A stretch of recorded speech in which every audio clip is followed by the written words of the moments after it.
Naman, ayan tayo ha? Oil and gas exploration ng Pilipinas sa China. Kaninong pakinabang? Halata namang China ang may pinakamalaking pakinabang ha? Pilipinas, baka wala ng pakinabang. Lugi pa. Ano ba yan? Death trap ang peg?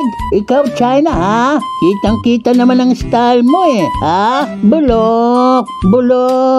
Siyempre, igigiit ng China sa kanila ang technology, sa kanila manpower, sa kanila lahat. Sa atin ang kapalit, buong West Philippine Sea. Ang lupit nyo ha? Dupang to the max.